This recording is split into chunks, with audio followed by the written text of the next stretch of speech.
दोस्तों नमस्कार। मैं नाथ सुनांचली कथा कहानी और उपन्यास की संग के साथ पुनः हाजिर हूँ। दोस्तों इस समय हम लोग सुन रहे हैं प्रेमचंद की लिखी हुई कुछ श्रेष्ठ कहानियों का वाचन। दोस्तों इस क्रम में आज लीजिए सुनिए प्रेमचंद की लिखी हुई एक और मशहूर कहानी कफन का वाचन मेरे अर्थात नाथ सुनांचली के स्वर में। झोपड़ी के द्वार पर बाप और बेटा दोनों एक बुझे हुए अलाव के सामने चुपचाप बैठे हुए हैं और अंदर बेटे की जवान बीबी बुधिया प्रसव वेदना में पछाड़ खा रही थी। रह रहकर उसके मुंह से ऐसी दिल हिला देने वाली आवाज निकलती थी कि दोनों कलेजा थाम लेते थे। जाड़े की रात थी। प्रकृति सन्नाटे में डूबी हुई। सारा गांव अंधकारमय में लय हो गया था। घिसू ने कहा, मालूम होता है बचेगी नहीं। सारा दिन दौड़ते हो गया। जा देख तो आ। माधव चिढ़कर बोला, मरना ही है तो जल्दी मर क्यों नहीं जाती? देखकर क्या करूं? तुम बड़ा बेदर्द है बे। साल भर जिसके साथ सुख चैन से रहा उसी के साथ इतनी बेवफाई। तो मुझसे तो उसका तड़पना और हाथ पांव पटकना नहीं देखा जाता। चमारों का कुनबा था और सारे गांव में बदनाम। घिसू एक दिन काम करता तो 3 दिन आराम करता। माधव इतना कामचोर था कि आधे घंटे काम करता तो घंटे भर चीलम पीता। इसलिए उन्हें कहीं मजदूरी भी नहीं मिलती थी। घर में मुट्ठी भर भी अनाज मौजूद हो तो उनके लिए काम करने की कसम थी। जब 2-4 फाके हो जाते तो घिसू पेड़ पर चढ़कर लकड़ियां तोड़ लाता और माधव बाजार से बेच लाता। और जब तक वह पैसे रहते दोनों इधर उधर मारे मारे फिरते। गांव में काम की कमी न थी। किसानों का गांव था। मेहनती आदमी के लिए 50 काम थे। मगर इन दोनों को उसी वक्त भुलाते जब दो आदमियों से एक का काम पाकर भी संतोष कर लेने के सिवा और कोई चारा न होता। अगर दोनों साधु होते तो उन्हें संतोष और धैर्य के लिए संयम और नियम की बिल्कुल जरूरत न होती। यह तो इनकी प्रकृति थी। विचित्र जीवन था इनका। घर में मिट्टी के 2-4 बर्तन के सिवा कोई संपत्ति नहीं। फटे चीथड़ों से अपनी नग्नता को ढाके हुए जिए जाते थे। संसार की चिंताओं से मुक्त, कर्ज से लदे हुए। गालियां भी खाते, मार भी खाते, मगर कोई गम नहीं। दीन इतने कि वसूली की बिल्कुल आशा न रहने पर भी लोग इन्हें कुछ न कुछ कर्ज दे देते थे। मटर आलू की फसल में दूसरों के खेतों से मटर या आलू उखाड़ लाते और भून भान कर खा लेते, या 10-5 ऊख उखाड़ लाते और रात को चूसते। घिसू ने इसी आकाशवृत्ति से 60 साल की उम्र काट दी और माधव भी सपूत बेटे की तरह बाप के ही पद चिन्हों पर चल रहा था, बल्कि उसका नाम और भी उजागर कर रहा था। इस वक्त भी दोनों अलाव के सामने बैठकर आलू भून रहे थे जो कि किसी खेत से खोद लाए थे। घिसू की स्त्री का तो बहुत दिन हुए देहांत हो गया था। माधव का ब्याह पिछले साल हुआ था। जब से यह औरत आई थी उसने इस खानदान में व्यवस्था की नींव डाली थी और इन दोनों बेगैरतों का दोजख भरती रहती थी। जब से वह आई वह दोनों और भी आराम तलब हो गए थे, बल्कि कुछ अड़चने भी लगे थे। कोई कार्य करने को बुलाता तो निब्याज भाव से दुगनी मजदूरी मांगते। वहीं औरत आज प्रसव वेदना से मर रही थी और यह दोनों इसी इंतजार में थे कि वह मर जाए तो आराम से सोएं। घिसू ने आलू निकाल कर छिलते हुए कहा, जाकर देख तो क्या दशा है उसकी। चुड़ैल का फिसाद होगा और क्या। यहाँ तो ओझा भी 1 रुपया मांगता है। माधव को भय था कि कोठरी में गया तो घिसू आलूओं का बड़ा साफ कर देगा। बोला, मुझे वहां जाते डर लगता है। डर किस बात का है? मैं तो यहाँ हूं ही। तो तुम ही जाकर देखो ना। मेरी औरत जब मरी थी तो मैं 3 दिन तक उसके पास से हिला तक नहीं। और फिर मुझसे लजाएगी कि नहीं? जिसका कभी मुंह नहीं देखा आज उसका उघड़ा देखूं, बदन देखूं। उसे तन की सूध भी तो न होगी। मुझे देख लेगी तो खुलकर हाथ पांव भी न पटक सकेगी। मैं सोचता हूं कोई बाल बच्चा हुआ तो क्या होगा। सोठ गुड़ तेल कुछ भी तो नहीं है घर में। सब कुछ आ जाएगा। भगवान दे तो दें।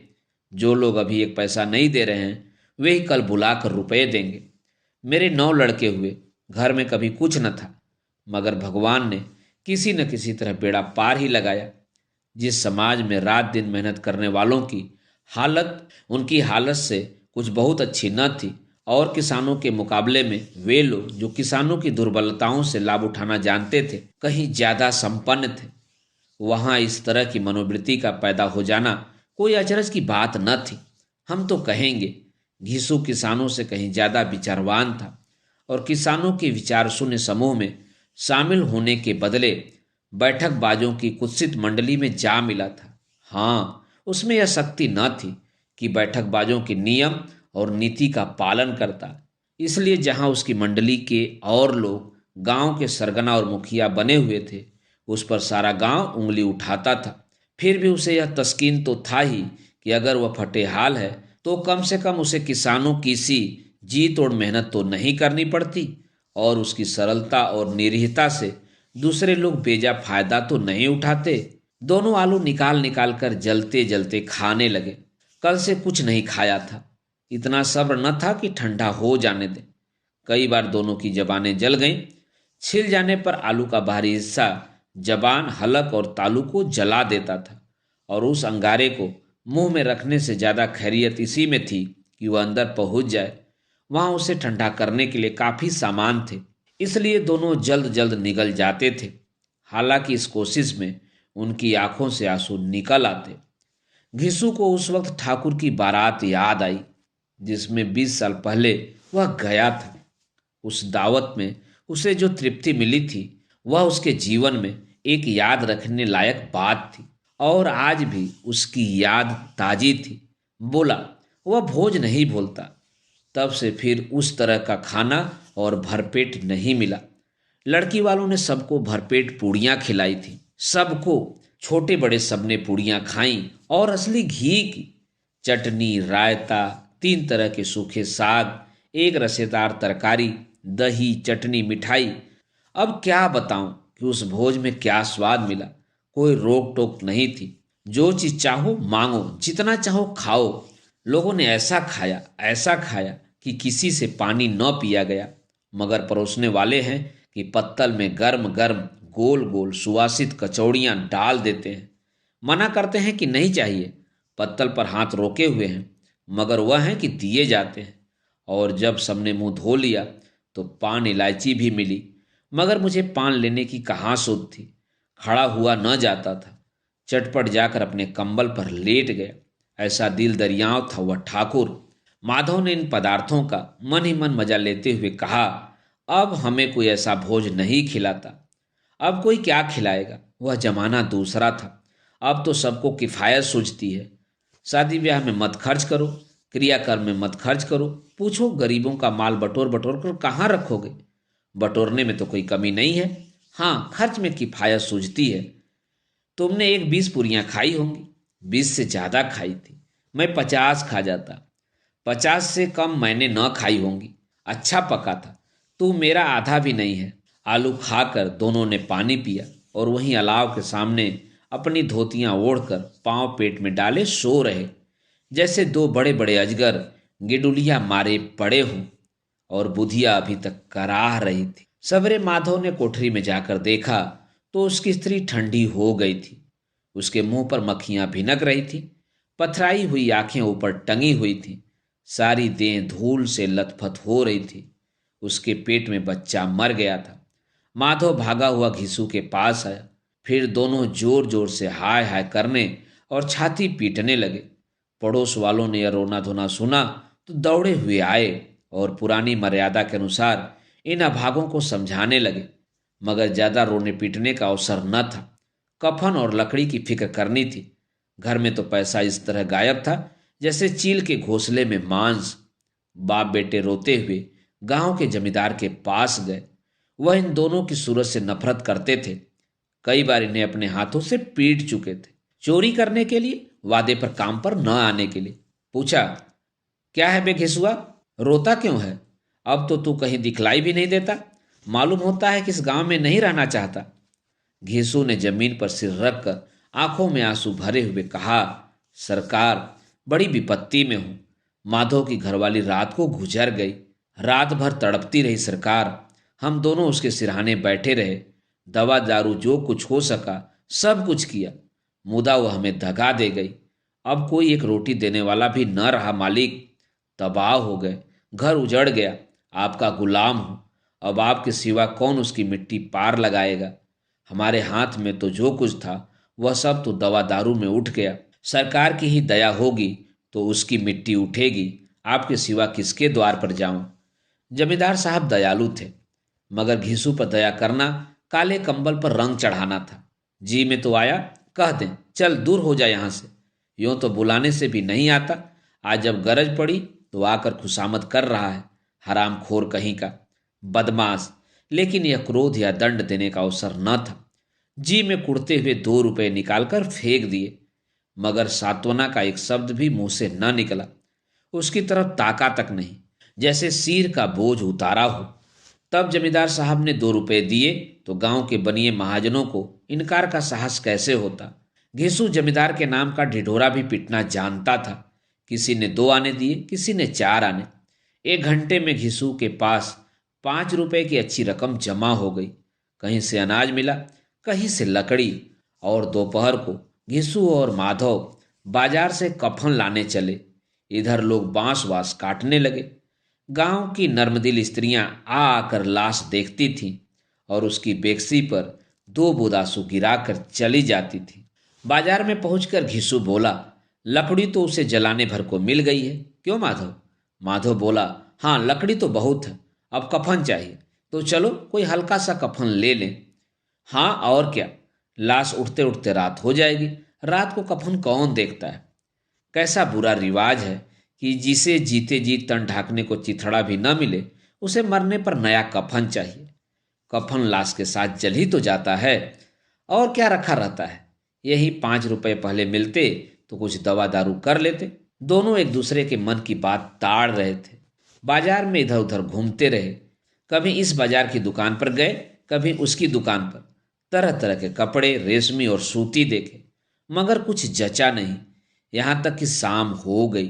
तब दोनों न जाने किस दैवी प्रेरणा से एक मधुशाला के सामने जा पहुंचे और जैसे किसी पूर्व निश्चित व्यवस्था से अंदर चले गए। वहां जरा देर तक दोनों असमंजस में खड़े रहे। फिर घिसू ने गद्दी के सामने जाकर कहा, साहू जी एक बोतल हमें भी देना। उसके बाद कुछ चिखौना आया, तली हुई मछली आई, और दोनों बरामदे में बैठकर शांतिपूर्वक पीने लगे। कई कुजियां ताबड़तोड़ पीने के बाद दोनों सरूर में आ गए।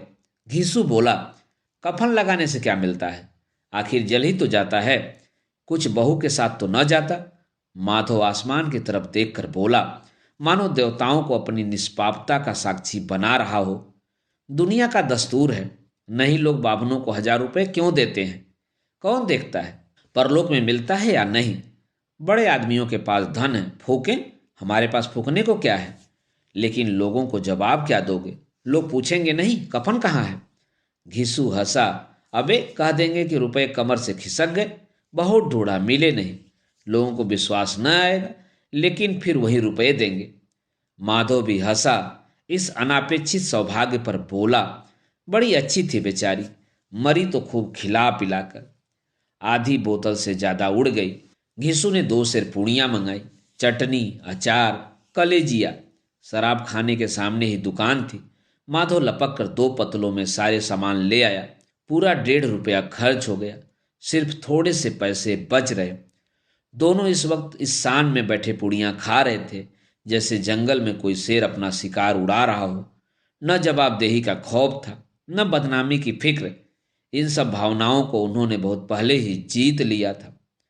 घिसू दार्शनिक भाव से बोला, हमारी आत्मा प्रसन्न हो रही है तो क्या उसे पुण्य न होगा? माधव ने श्रद्धा से सिर झुकाकर तस्दीक की, जरूर से जरूर होगा। भगवान तुम अंतर्यामी हो, उसे बैकुंठ ले जाना। हम दोनों हृदय से आशीर्वाद दे रहे हैं। आज जो भोजन मिला वह कभी उम्र भर न मिला था। एक क्षण के बाद माधव के मन में एक शंका जागी। बोला, क्यों दादा, हम लोग भी एक न एक दिन वहां जाएंगे ही। घिसू ने इस भोले भाले सवाल का कुछ उत्तर न दिया। वह परलोक की बातें सोचकर इस आनंद में बाधा न डालना चाहता था। जो वहां हम लोगों से पूछे कि तुमने हमें कफन क्यों नहीं दिया तो क्या कहोगे? कहेंगे तुम्हारा सिर। पूछेगी तो जरूर, तू कैसे जानता है कि उसे कफन न मिलेगा? तो मुझे ऐसा गधा समझता है? 60 साल क्या दुनिया में घास खोदता रहा हूं, उसको कफन मिलेगा? और बहुत अच्छा मिलेगा। माधव को विश्वास न आया। बोला, कौन देगा? रुपए तो तुमने चढ़ कर दिए। वह तो मुझसे पूछेगी। उसकी मांग में तो सिंदूर मैंने डाला था। बताते क्यों नहीं? वही लोग देंगे जिन्होंने अब की दिया। हाँ, अब की रुपए हमारे हाथ न आएंगे। ज्यों ज्यों अंधेरा बढ़ता था और सितारों की चमक तेज होती थी, मधुशाला की रौनक भी बढ़ती जाती थी। कोई गाता था, कोई डींग मारता था, कोई अपने संगी के गले लिपटा जाता था, कोई अपने दोस्त के मुंह में कुल्हड़ लगाए देता था। वहां के वातावरण में सरूर था, हवा में नशा। कितने तो यहाँ आकर एक चुल्लू में मस्त हो जाते थे। शराब से ज्यादा यहाँ की हवा उन पर नशा करती थी। जीवन की बाधाएं यहाँ खींच लाती थीं और कुछ देर के लिए यह भूल जाते थे कि वे जीते या मरते हैं, या न जीते हैं न मरते हैं। और यह दोनों बाप बेटे अब भी मजे ले लेकर चुस्कियां ले रहे थे। सबकी निगाहें इनकी ओर जमी हुई थी। दोनों कितने भाग्य के बली हैं। पूरी बोतल बीच में है। भरपेट खाकर माधव ने बची हुई पूड़ियों का पत्तल उठाकर एक भिखारी को दे दिया, जो खड़ा इनकी ओर भूखी आंखों से देख रहा था और देने के गौरव, आनंद और उल्लास का अपने जीवन में पहली बार अनुभव किया। घिसू ने कहा, ले जा, खूब खा और आशीर्वाद दे। जिसकी कमाई है वह तो मर गई, मगर तेरा आशीर्वाद उसे जरूर पहुंचेगा। रोए रोए से आशीर्वाद दो, बड़ी गाढ़ी कमाई के पैसे हैं। माधव ने फिर आसमान की तरफ देखकर कहा, वह बैकुंठ में जाएगी दादा, बैकुंठ की रानी बनेगी। घिसू खड़ा हो गया और जैसे उल्लास की लहरों में तैरता हुआ बोला, हाँ बेटा, बैकुंठ में जाएगी। किसी को सताया नहीं, किसी को दबाया नहीं। मरते मरते हमारी जिंदगी की सबसे बड़ी लालसा पूरी कर गई। वह न बैकुंठ जाएगी तो क्या ये मोटे मोटे लोग जाएंगे, जो गरीबों को दोनों हाथों से लूटते हैं और अपने पाप को धोने के लिए गंगा में नहाते हैं और मंदिरों में जल चढ़ाते हैं। श्रद्धालुता का यह रंग तुरंत ही बदल गया। अस्थिरता नशे की खासियत है। दुख और निराशा का दौर हुआ। माधव बोला, मगर दादा, बेचारी ने जिंदगी में बड़ा दुख भोगा, कितना दुख झेल कर मरी। वह आंखों पर हाथ रख कर रोने लगा, चीखे मार कर। घिसू ने समझाया, क्यों रोता है बेटा? खुश हो कि वह माया जाल से मुक्त हो गई, जंजाल से छूट गई। बड़ी भाग्यवान थी जो इतनी जल्द माया मोह के बंधन तोड़ दिए। और दोनों खड़े होकर गाने लगे, ठगनी क्यों नैया झमकावे ठगनी। पियकड़ों की आंखें इनकी ओर लगी हुई थीं और यह दोनों अपने दिल में मस्त गाए जाते थे। फिर दोनों नाचने लगे, उछले भी, कूदे भी, गिरे भी, मटके भी, भाव भी बताए, अभिनय भी किए और आखिर नशे में मदमस्त होकर वहीं गिर पड़े। दोस्तों, अभी आप सुन रहे थे प्रेमचंद की लिखी हुई कहानी कफन का वाचन, मेरे अर्थात नाथ सुनांचली के स्वर में। दोस्तों, और भी किस्से, कहानी और उपन्यास सुनने के लिए आप मेरे साथ कथा कहानी और उपन्यास के साथ जुड़े रहें। धन्यवाद। नमस्कार।